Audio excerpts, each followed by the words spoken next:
పక్క రాష్ట్రంలో అక్కడ నుంచి నాకు బలమైన నాయకులు రావాలి.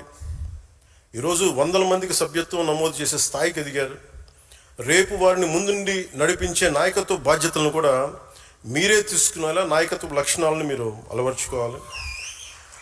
ట్రెడిషనల్ పాలిటిక్స్ వర్సెస్ జనసేన అనేది ఎలా ఉంటుంది? జనసేన పార్టీని మీరు దేశంలో ఏ ఇతర రాజకీయ పార్టీతో పోల్చలేరు. జనసేన ఒక లెఫ్ట్ వింగ్ కాదు, రైట్ వింగ్ కాదు, అది వామపక్ష భావజాలం కాదు, లేదంటే దాన్ని ఒక రైట్ వింగ్ ఐడియాలజీ కాదు.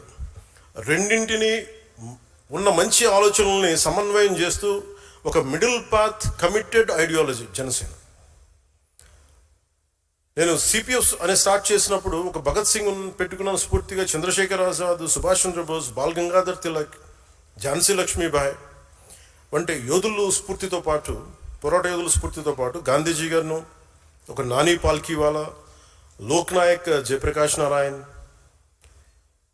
అలాంటి సంఘ సంస్కర్తల ఆలోచనలు, నాయకుల ఆలోచనలు, స్వామి వివేకానంద, నారాయణ గురు లాంటి మహనీయులు వారి ఆలోచనలు, ఇలా అనేక అంశాలని సమన్వయం చేసి నిర్మించబడింది పార్టీ జనసేన. సో జాతీయ పోరాట స్ఫూర్తి, రాజ్యాంగ నిర్మాతల ఆశయాలు నిజం చేయడంతో పాటు భవిష్యత్ తరాల కోసం ఆలోచించే ఒక బలమైన భారత్ని నిర్మించడంలో మనం ముందు కృషి చేయడం, అది జనసేన లక్ష్యం.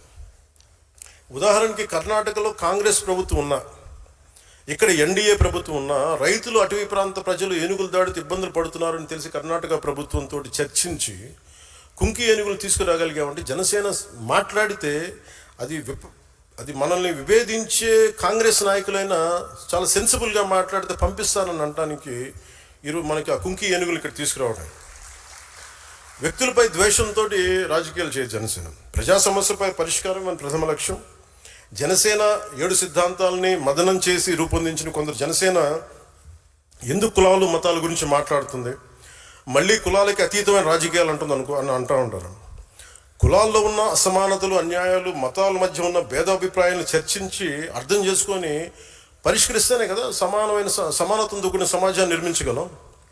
కేవలం ఒక కులాన్ని కావచ్చు, కొన్ని కులాలని కావచ్చు, ఒక మతాన్ని కావచ్చు ఓట్ బ్యాంక్ చూసేవాళ్ళు ఈ విషయంపై దాటేస్తారు.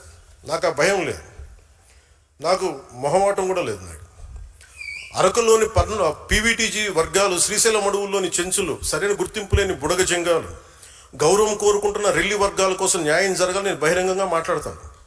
ఆ విషయాన్ని మీరు అర్థం చేసుకోవాలి, అర్థమయ్యేలా మన ప్రజలకు వివరించగలగాలి.